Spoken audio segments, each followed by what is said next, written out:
Hey Fit Pros, it's your host Tyler Valencia here. Before we get to this episode, I quickly want to share a free resource we have on the KIPS website and YouTube channel. If you're struggling with your online workouts or just want to see the items that we recommend, check out our virtual training resources page.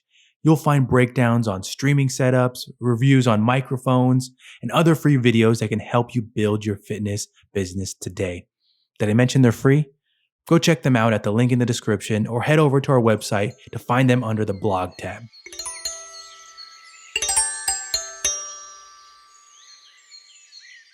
Welcome to the KIPS podcast. My name is Tyler Valencia and I'm the president of KIPS and Time to Train Fitness. We have a topic and a guest that I'm super excited for because it's in the realm of YouTube and it's something that I thoroughly enjoy talking about. I think it's such a useful tool for fit pros or any type of individual working in the health and wellness industry across the spectrum. Really, you can use it in any way. We have guest Joe Alvarado on the podcast to share some insight into his channel, into his background, and all that kind of great stuff. Joe, thank you for coming on the podcast.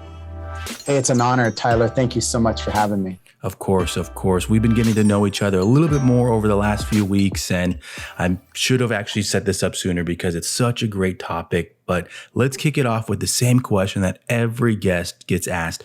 Joe, can you, for the listeners, give a brief description about your business and even your background within the industry? Yeah, absolutely. Again, thanks for having me. Ma'am, I currently I work at Lifetime in Centennial, and I am a what they call a studio leader. I oversee all the large and small group classes. And so anywhere from indoor cycle to studio type classes to bar, to yoga, small group, things like that. So that's my role here. My education background, I have a master's degree in strategic leadership and also a degree in biblical theology. And so I also pastor a small church on the side. So I do a lot of communicating. And so I love to teach and I love to communicate. And anyway, those are, that's what I have as far as my education. And that's what I do right now. Nice. And with the topic for today, can you talk about your YouTube channel a little bit? What's the name of it before we kick it off? Joe Alvarado Indoor Cycle. Nice. And let's kind of set the stage now with getting that ball rolling in the YouTube realm. Can you talk about what was the industry like? That's kind of a fun one to kind of talk about, is what was the industry like at that moment when you were like, I think I want to go down this route, this YouTube route? I've always had an itch to go down the YouTube route for a long time. And if I'm honest with you, Tyler, I wish I would have started a long time ago, way before I did. I started during the pandemic, like many people did. We're at home and we don't have anything to do. And we have, a camera and we kind of know how to, and you and I talked about how we know a little bit about technology, how to make things sound good and tweak the sound and volume. And I said, well, I know how to do that, and so that's when I started it. But before that, I could talk, before I started it, the industry was popping over here. It was doing really, really well. And so we were full on, as the world was. Our classes were jam packed, as far as people would reserve a week ahead of time to get in our cycling classes and our HIIT classes, our yoga classes. I mean, it was just booming. And so the fitness industry, at least from my experience and our location here in Lifetime in Centennial, Colorado, was just really thriving. Yeah. Oh, I bet that, with the outdoor life of Colorado and just that mindset of let's get out, let's be active, that is just a thriving spot for the fitness industry and gym chains and all types of classes. I could see that already just building in my mind right there. And with you starting your YouTube channel, so I was kind of in the same boat, and I started mine near the end of 2020. It was more of okay, let's dip our feet into it. And I actually didn't place much emphasis on YouTube to start. And it was kind of it was a pivot. I can't say kind of, it was a pivot. And what I say about YouTube, and this is probably, we both share the same feelings about this, is that YouTube is such a creative space.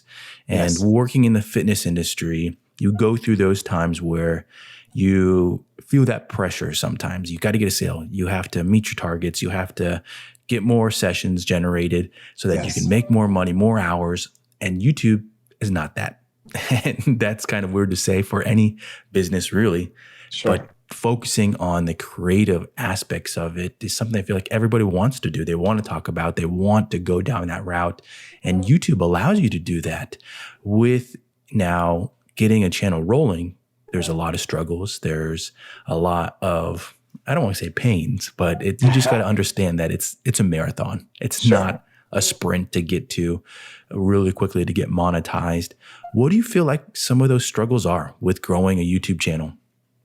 Well, I share your thoughts and your passion and how you feel about YouTube 100%. Yeah. It's such a creative space. It's a place where, we can be ourselves. We can deliver the type of class that we always wanted to deliver. It's sometimes, and again, I love where I work, but they give us, certain formats. And so, but what would it be like if I could create my own format, right? And then deliver that to the world, right? And that's where it gets fun. Yeah. And that's where we get to do that. But, obviously for me early on, some of the struggles were, just as much as I know about production and as much as I know about sound and as much as I know about, audio and video, there's still, I put a great emphasis on trying to get that right, trying to get the look right. Can I pull off 2 camera angles the first time, or is it just easier to just put one in front of me, right? And what's available out there in the world of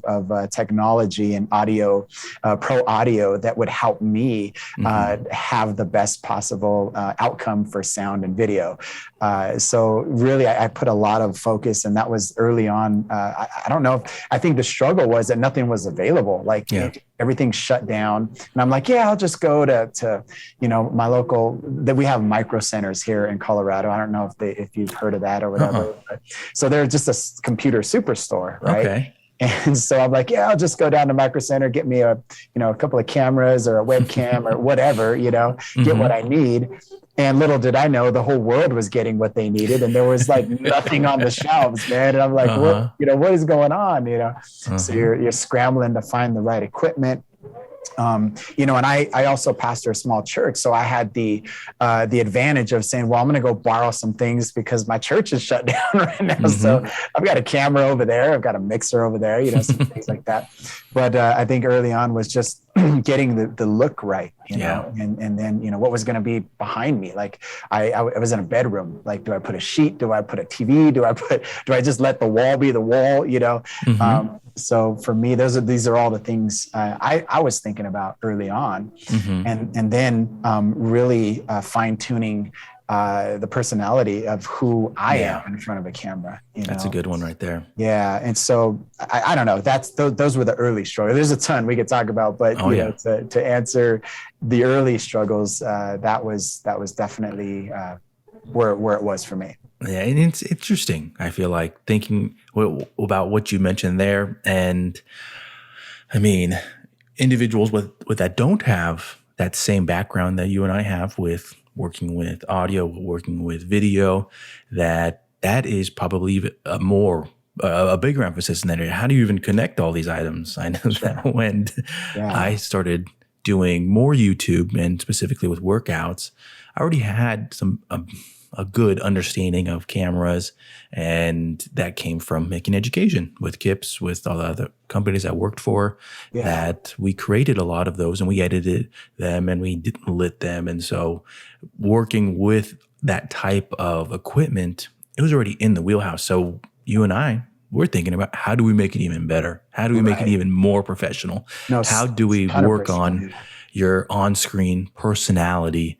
Those are things that I always say, let's just hammer down first. Let's get down your technology. Let's get down your cameras, your mixers, microphone, so that we can get to the personality.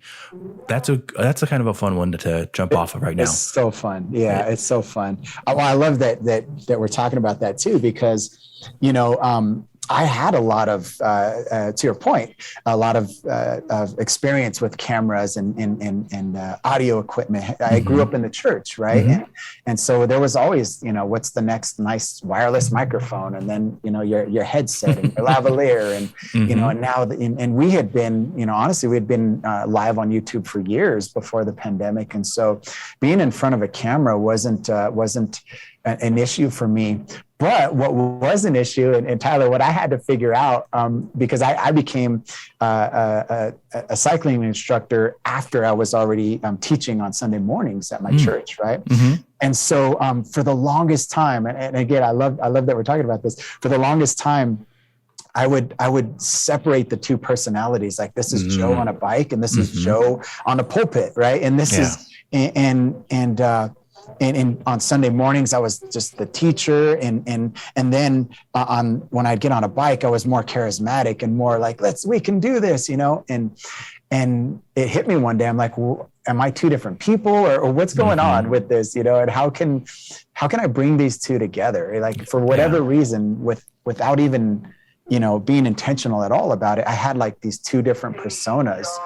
And so it's something that I started experimenting with bringing the two together. And here's what I mean. I was always pretty level-headed at church, just kind of doing my teaching thing. But then I'm like, well, why can't I get a little excited about teaching, the Bible? And then when I was teaching a cycle class, I'm like, well, why can't I bring some of the things that encourage people to the cycle class? Like, what if I'm teaching about just how to have a better day, or how to lift your spirits, or how to be more consistent, with Bible, but we're talking about working out now, you know what I mean? And so I started to merge the two, and it became a beautiful thing, because now I get on the bike, and I'm still a little charismatic. I like to get animated, but then I'll tell somebody, hey, you know what? You're here because you care about the one and only body that you have. And I want you to remember that as you're being a little selfish today, you're actually being better for the people who need you most, and then I start bringing in that teaching aspect, that inspirational aspect that I took from the church, if that makes sense, And so that's how I kind of started molding the two together to bring all of my experience in front of the camera via the church, bringing that to YouTube, bringing that personality to the camera, where you're the only person in the room, right? And you're looking into a lens, and to be able to be that same charismatic teacher, motivator, smiling, while yet giving something that totally makes sense, where people could reach their goals,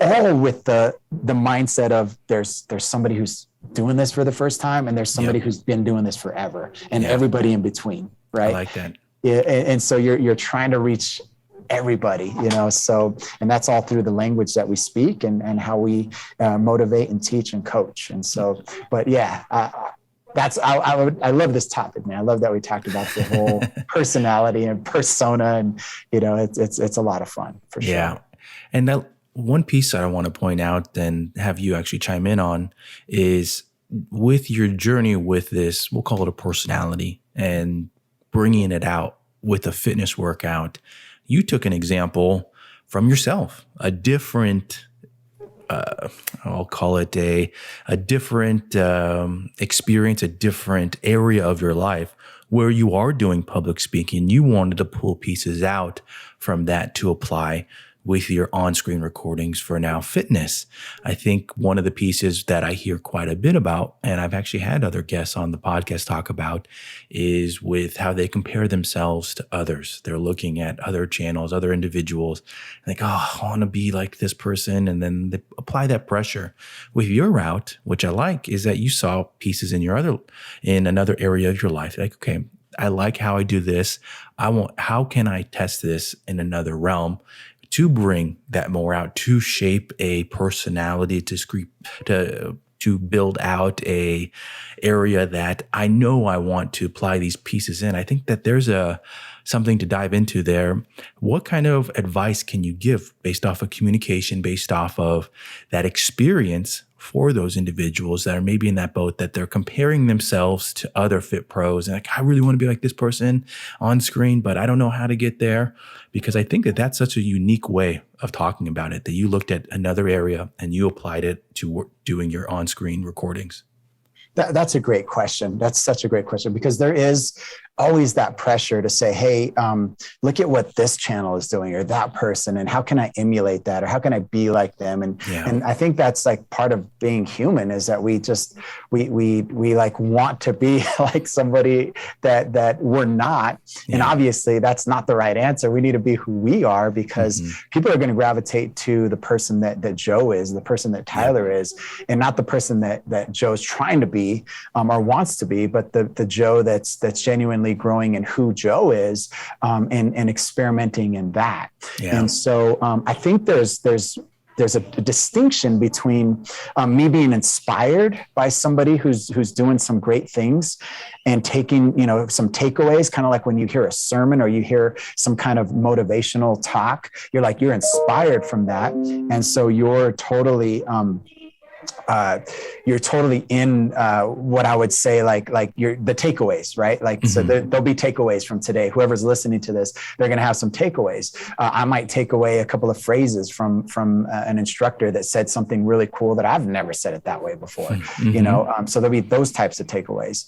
But to be somebody, to emulate the way they say it or how they sound or what they look, now that's not, I would definitely not recommend doing that. I would say be inspired by the person, but don't try to be the person. Be who you are, but grow in what you're being inspired of. And a long time ago, and we were just talking about this, some of the church background and things. There was a sermon called The Land of right? And then this idea of ER, and that there's always going to be somebody bigger, better, stronger, better looking, right? if you will. That's not a word, but just having fun with it. And there's no point, it's a trap to try to compare yourself to the out there, because there's always going to be that next bigger, stronger, better, funnier, whatever, and so it's really a journey of being inspired, because we got to grow, we've got to learn. And I love that you train and you educate. But then we apply it to who we are and grow in that. That's good. So that's what I would say. That's a really good takeaway right there. That's really, I hope the listeners take that and feel inspired by it, because that's the struggle I know many fit pros go through, is that the comparison and the key item that you mentioned there with the individual and being able to, I'll say, put it in their own words. I like the example that you utilized there with that you could take key phrases. I like that a lot. Take the key phrases, because I've heard instructors say, I've never heard this exercise explained like that. I like that. Okay, take it, but now say it in your own way. Yeah. Say it in your own way, that's in your own voice, that comes from your own view of it. And I think that that's really the key, right? Don't say it in the same tone, the same exact way that, we'll call it like the way that someone maybe gets all cheery about it. Say it in your own way. I think that that's such a key way to look at them, to hopefully get that mindset away from the comparisons. I think that that's such a good one, especially for online workouts, and to bring this back now to YouTube, because the creative spaces with it. And one of the things that I'll share with listeners, and the way that Joe and I met, is we're part of a small little group of content creators, and we share insights into individuals. And this is one of the unique pieces of YouTube, is that even though we're all in the workout realm of YouTube, we are all sharing our own insights, our views of things, because it's such a creative space. It's not that, you're selling training? Oh, well, I can't. You're my enemy, or I'm competing against you. That we typically see in the fitness industry. We see it across all areas of the fitness industry. And it's more of the creative space with it. And I think that is one of the unique items of this episode, that listeners tuning in, is that Joe's sharing with you exactly areas that he is going through in those types of insights, which I love about doing podcasting. And with this next one, I think that it's a very unique one because of things that I know what you've done with music. And your insights into them. What are your thoughts on royalty-free music versus mainstream music? That's another great question. And I really appreciate you asking that, because that's both been a journey, an adventure for me, and a pain point because, who doesn't like, listening to some Michael Jackson or to some whoever's popular right now on the radio, right? Yeah. And so when I started out my cycling journey over 12 years ago, obviously I'm going to get whatever's popular, whatever they're playing in the club, whatever people are vibing to. And that's what I want in my class, right? And people are like, oh, I love your class because of the music. And so many people over the years would say, man, it's all about the music. It's all about the music. And I'm thinking to myself, was it a good workout though? So when it comes to YouTube and the idea that, royalty versus mainstream, I guess what I've learned over the past couple of years, I had to get out of my mind the old school mentality, if you will, that some of the royalty-free music early on, a decade ago, was, to be honest, really corny and really cheesy, and you would have just to the point where we were talking about earlier, where people would copy people, like, don't copy nobody. Like the music back then, they would take a popular song and find an artist that sounded like, Janet Jackson, or they sounded like, like Pink or whoever they were, and we were like, that's not her, that's not him, you know what I mean? And instead of getting a good workout, you're like, who is singing this song right now? Because it's not the person that, you know what I mean? It's not the person that sings it normally. And I had this whole idea that was so corny and oh my God, I'll never be able to make a track or a class and teach to that stuff, And so coming into YouTube a couple of years ago, I still kind of had that mentality. And I really am grateful for like Jason Cohen. I think you've had him on the podcast, and Kaylee, and they turned me on to some of their websites like Epidemic Music and things where man, you've got some artists out there that are not on any mainstream label. They're royalty free and they're still making their money via these types of websites. And you pay a small fee and you could use it, and it's really good. It's really good. So I'm in that transition right now. About every other class that I put on YouTube is what we would call a royalty-free music-based cycling class. I think the final struggle that I have with it, and again, I love the music. I respect the artists that aren't on a mainstream label. I'm not familiar with the song structures, if you will. And so, mainstream music, it's pretty predictable. You know when there's going to be an intro, there's going to be a couple of drops. If it's an EDM song, there's going to be a couple of choruses. If it's a rock song, it's going to get a little heavier during an alternative song. And, you kind of predict all of that. And especially if you hear it on the radio over and over again, you kind of know, but with artists that you are not familiar with, not only are you not familiar with their music, but sometimes their song structures aren't predictable. And you end up having to either study it a little bit longer or do some drills on the bike that don't necessarily correspond with the drops or the music flow, if you will. So I hope that all makes sense. Yeah, no, I think that's really good insight and a different perspective on it. I think that instructors sometimes get so stuck in the, oh, it's not good, nobody's going to like it.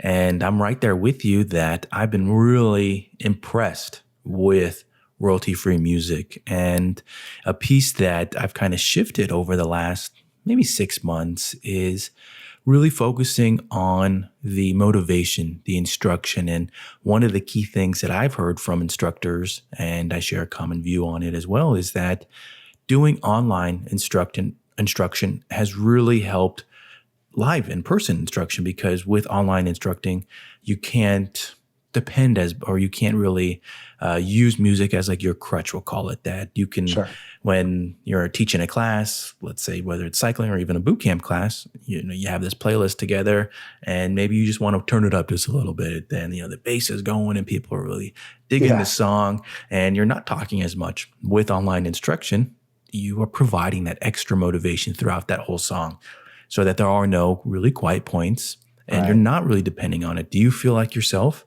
that teaching online, teaching YouTube workouts has helped your in-person at all?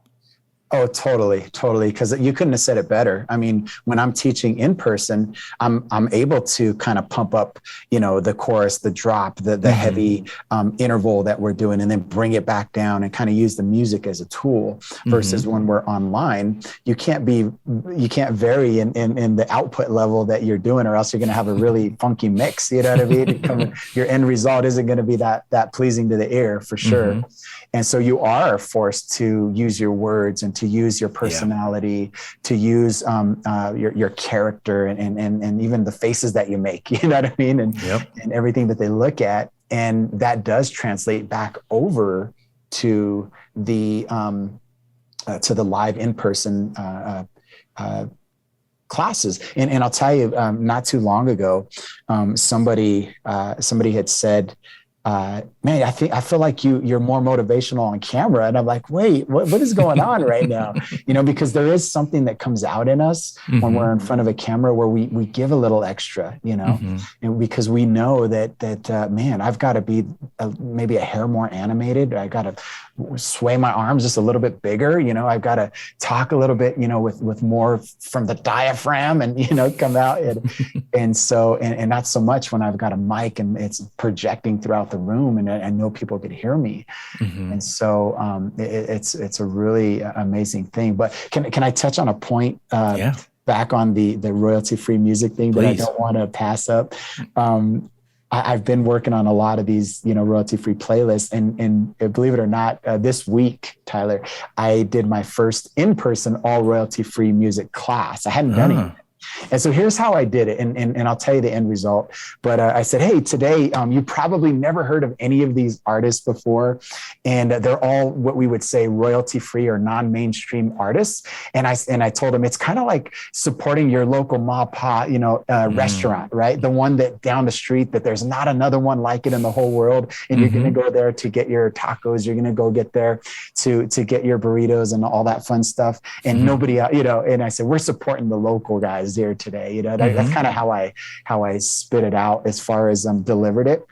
And then at the end, honestly, Tyler, I didn't even have to say that because everybody loved it so much that they were like, we wouldn't even have known. We just thought there's so much EDM music out there. You just played some new stuff, And so, because it was primarily a lot of EDM, electronic dance music for listeners who don't know what that is. But so I didn't even have to say that, but I had some fun. If that helps anybody kind of cross that line to say, hey, we're helping the locals today, you know what I mean? The ma pas, that might be a way to transition and make that delivery a little bit easier for your people. So I love it. And that's probably going to be, I'm just going to say right now on this episode, that's probably going to be the sound clip from this episode right there. That's such a good explanation right there. And it's a good thing for instructors to hear across the board is that royalty-free music can be solid for in-person too. I think that so good. Sometimes we just get caught in it. We get caught in that mindset of, we can only use mainstream. We can only, because music is so important that way. I think that it depends. I think it definitely depends, of course, on your situation. But with what we're talking about here, that's such a cool story to share for how you did it in person and how people don't even know. And that's the truth. I think sometimes we might be just overthinking it. Because even when I turn on Spotify and I tell like my Alexa, play today's top hits, I can't even tell you the first like 5-10 songs that are played. And mostly I do it because I just want to hear what's new right now. And I can't tell you who the majority of them are from, but there's so much stuff coming out. And the landscape has changed completely, Oh, yeah. So it's go for it. If you're listening to this and go to Epidemic Music, there's so many out there. Artists.io, I think, is the other one that we can maybe put some of this in the description, highlight some of these websites. But there's such amazing artists. I mean, think about yourself and think about myself.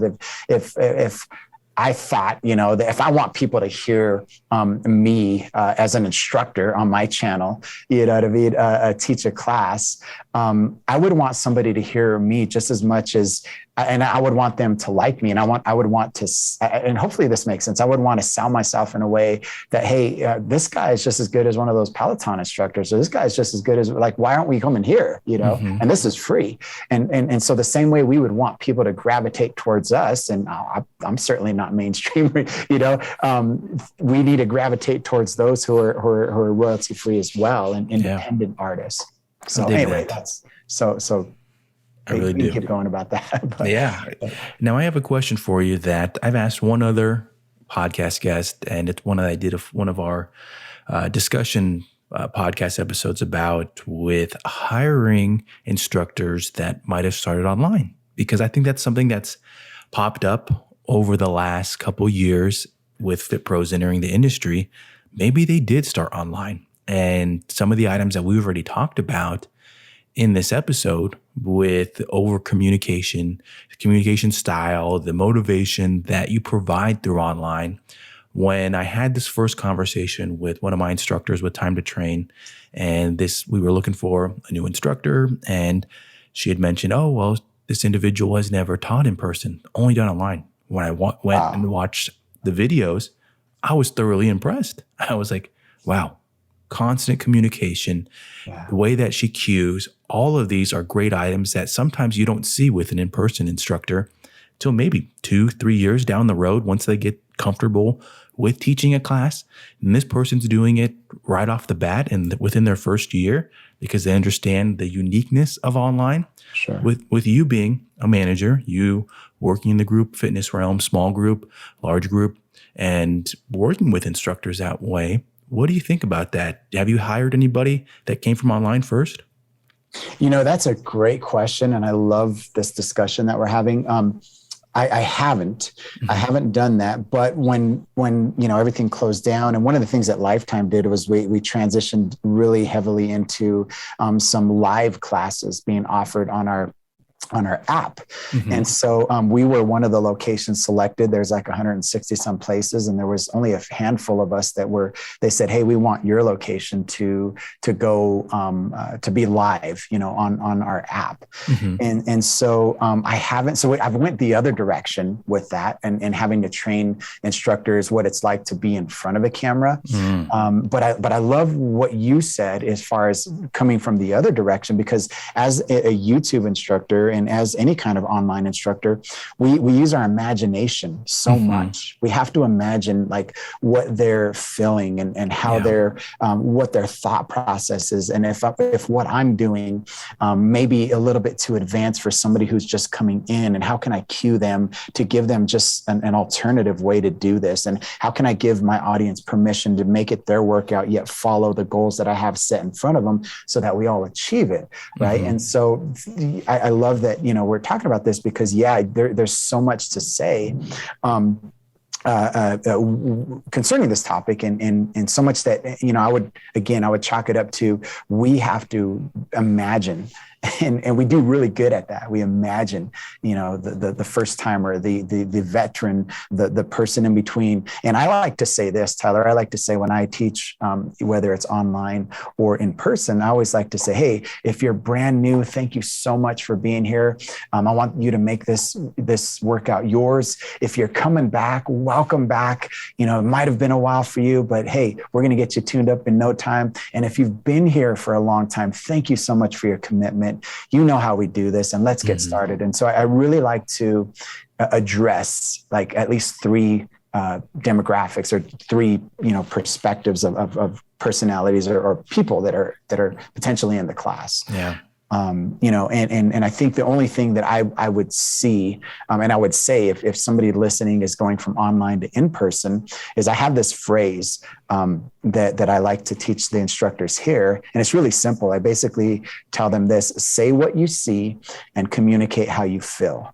So online, obviously, you're not seeing anybody, but in person, you could see the person that has like a bad form, or they're trying too hard, or they're not, or they're on the bike wrong. You know what I mean? Or they're, potentially going to hurt themselves. So you're going to say what you see.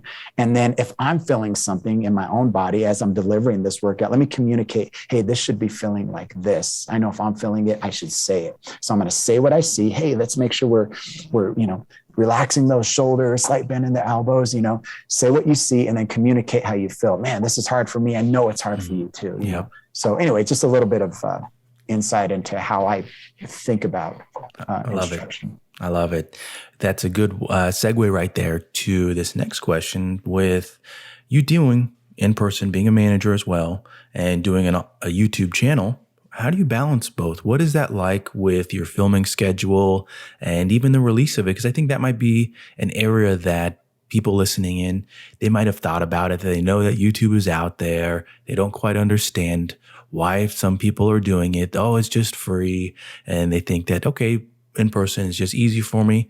With what you're doing right now, you've created another revenue stream for yourself, for your future, and you're being creative in those areas where you want to be.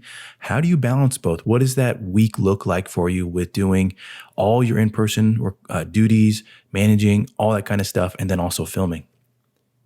Great question. So you've got to be really good with your time. You definitely have to make a schedule and you have to stick to it. I'm fortunate in this role that I do have a little flexibility, but I still have to be very, very strategic with how I use my time. And so kind of what a week looks like for me, I'm here Monday through Friday, pretty much, 7 to 3, 4 o'clock in the afternoon. But as far as my balancing that and my recording schedule, what I'll do is I will prep my playlist and take all my notes and do about a week ahead of time for at least 2 classes that I'm going to do on YouTube. And I'll do that on Mondays. I'll set aside about an hour and a half on a Monday. I use an iPad with the little pen and draw on my screen and all that fun stuff. And then on Tuesday, I'll be ready to record. Now, there's a lot behind that too, because I've found a way to streamline how fast I could produce a video, which is another journey in itself. But by Tuesday, I'm ready to at least record a minimum of 2 classes, sometimes 3 if I'm feeling good. And that's a balance in itself because I teach on Tuesdays as well in live. So it's like, let me teach a live class and let me go record 2 or 3 in the evening. And it can, I eat a lot. Let me just put it that way, Tyler. I burned through some calories, man. And so if we ever meet in person and we hang out for more than an hour, I'll probably say, hey man, can we go eat something or what's going on?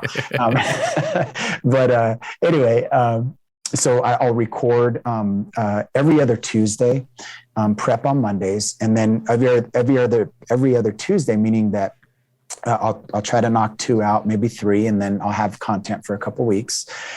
Thursday morning, I'll do the editing process. And then I'll upload it Thursday evening and then set it to go on Friday. And so that's kind of how I do it. I use up about maybe 4 to 6 hours a week on just prepping, recording, producing. And again, I've really minimized that time because it can take a long time for editing. And that's a whole other conversation, which I'm happy at some point or now, whatever, to explain how that goes. But editing and streamlining and making sure that you can do something that is sustainable is vital. Because I think if you don't, it becomes so much work that you get kind of demotivated with what you're doing because they're just work. And it's like so much editing and so much, and I just want to teach, and so I've found a few tools that help me produce things pretty quickly. So, that's good to know with the weekly schedule, but also a good tip about that. The process does become easier. I think that's one of the things that instructors that are maybe going into it than just starting out is it's going to take some time to get your system down, to get your flow down, to streamline it. But it does get better. It does become more efficient if you take the time to understand where each piece fits into your schedule. I think some instructors, I know some out there that just think, I'll just throw up some workout. And then eventually say, well, it never worked for me. well, you didn't really try. You didn't Right. really Right. put the effort into it. You shared how you're prepping on one, just prepping, just getting ready. Then you have your film day, and then you come back and then you do your editing. Like that's 3 separate days, and you shared how much time it takes you now. And some people will hear that and be like, "Oh, well, I can't do that," or they'll have whatever excuse they're going to put into it. But it's one of those things where it's going to take time to understand it, to start putting the effort into it. But Joe is one of those individuals that he shared already. He's managing, he's doing all these other things outside of the fitness industry, and yet he has a monetized YouTube channel and created that revenue stream for himself within the industry, which I think is just fantastic. So let's get to the next question here before we get to the podcast takeaway. So I want to make sure we try to fit all these in here. Sure. With now YouTube, we just talked about some potentially, they'll say things that are like, oh man, YouTube, it's taking some time, but there's always positives. And I've tried to keep that a theme of the whole episode. Sure. With YouTube, what are some of your favorite aspects with investing your time, having a channel, and growing and working with YouTube on a global scale? Another great question. One of the things that probably my favorite thing is the comments. It's the feedback that you get. It's the life change that's happening. A lot of times, again, we get in our little hole or my basement in my whole studio set up, and that's just me, and I'm recording and I'm doing, and I'm putting all this energy into it. And there are days where you're like, why am I doing this? And then you pop open your YouTube studio and you see all these comments. Hey, thank you so much. It's been a year since I've been on a bike, or thank you so much. Like and I've had people tell me, hey, it felt like I went to church and I rode a bike at the same time, and you were so, motivating and really it's the encouragement.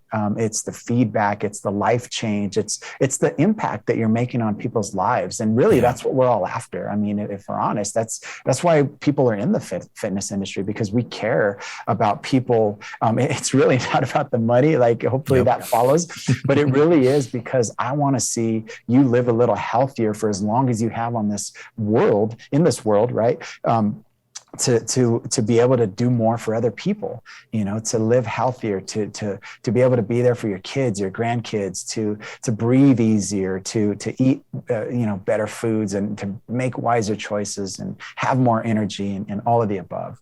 I love it. So really all the comments come in and if I could just share, I got an email just a few weeks ago from a Barry and a Gina who had been taking my classes since the pandemic started. They reached out via email and they said, hey, we're going to be in town. We're from California. We're coming into Denver in July. And we want to visit you in person. And I'm like, oh my God, like, what is that, like the best YouTube like story ever, And I've even talked to you and Jason about documenting all of that and putting that on film. So that's going to be on my YouTube channel, just kind of that whole process. But can you think of anything more rewarding, right, than somebody taking the time out of their vacation to visit somebody that they've only seen on a screen on YouTube because you've impacted their life that much? I love it. And so that's my favorite thing, man. Just helping changing lives for sure. I dig it. I think I got goosebumps hearing that. I think that's such a wonderful story to share. That, I mean, when you started your channel, I'm sure you were looking at it like something to come from it. I don't know. And now have that type of impact. That's the stuff that exactly what you mentioned, why we enter this industry, to create an impact on individuals, to help others. And you're doing that in a way that, I mean, probably 5 years ago, 10 years ago, none of us would have thought about that in that way. And I've really started to see the impact that YouTube can have in other areas. I think it's such a great tool for people. And I know that we keep saying we can talk about this forever, and we definitely can. And I want to make sure that we get to the podcast takeaways here. With the podcast takeaways, it's such a great way to get more advice, get more insight from the individual on this episode. And with this question, it's a insight. It's a advice that they've seen from all their experiences with Joe, his YouTube channel, being a manager, all these different, being a cycling instructor, all these different areas. His perspective is different than mine. And so, Joe, what are 3 myths about the fitness industry? You know, great question again. And some of these you've probably heard, but again, I'll give you my perspective on why I think they are myths and what I've learned about them. But one of them would be longer workouts are more meaningful. That's not really necessarily true. You don't have to go kill yourself in the gym for 2 or 3 hours a day in order to see real change. I feel like, small habits over time create big change.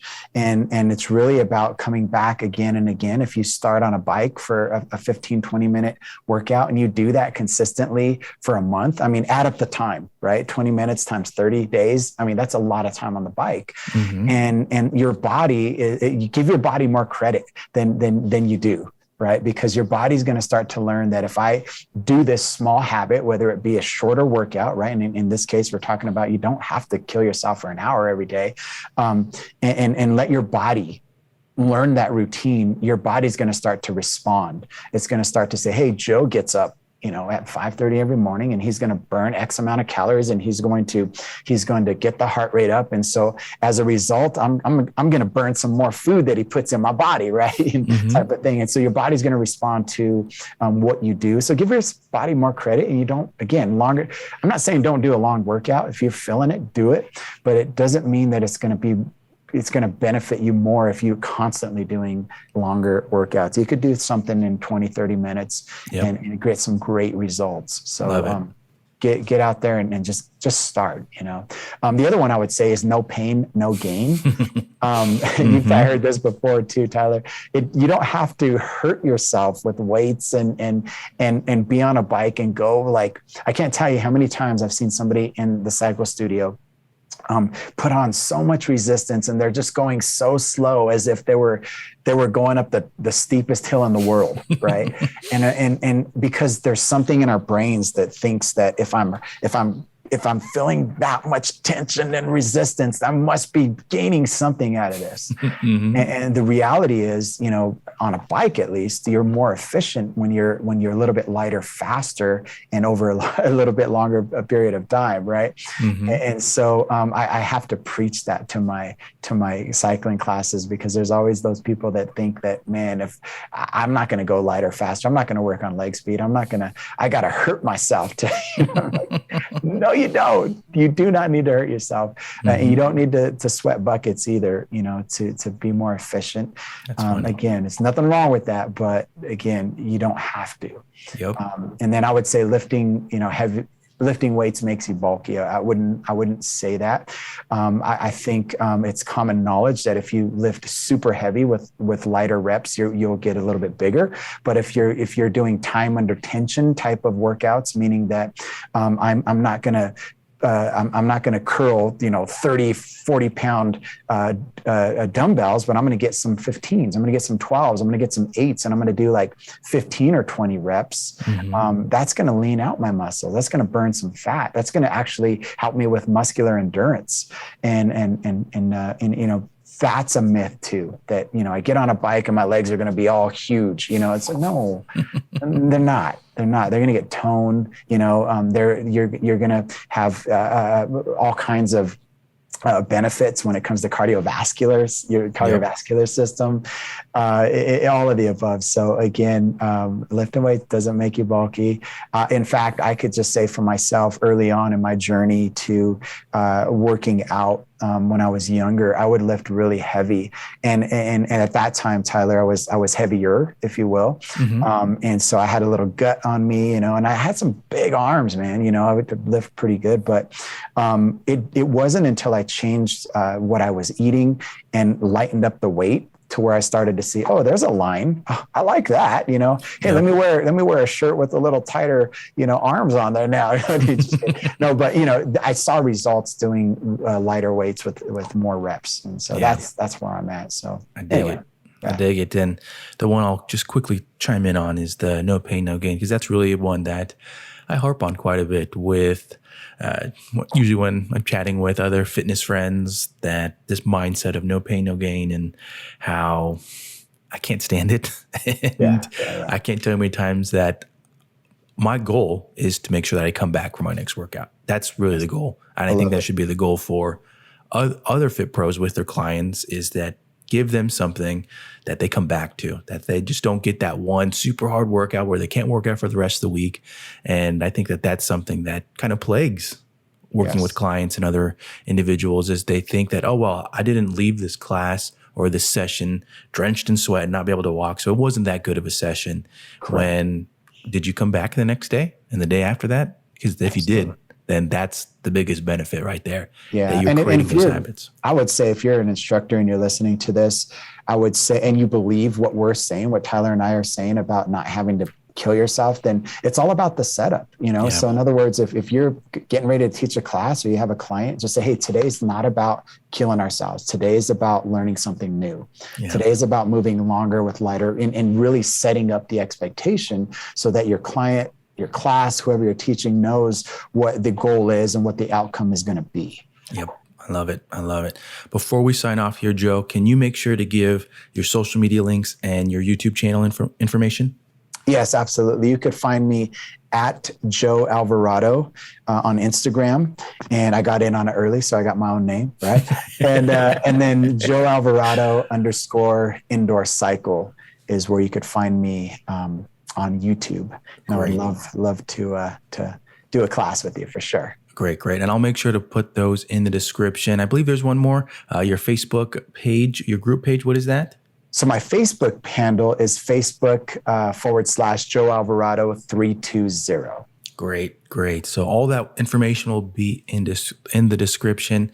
Make sure you check out his workouts that drop on YouTube. He's got a great setup that I'm sure many instructors watching it will be like, oh, how does he do that? And all these kinds of things that I know Fit Pros will take away from this episode. So Joe, thank you so much for coming on, being my guest, and sharing all your insight into YouTube, cycling, being a manager, all that kind of great stuff. Thank you so much. It's been a pleasure and an honor. I appreciate you, Tyler. Thank you for what you do for people too.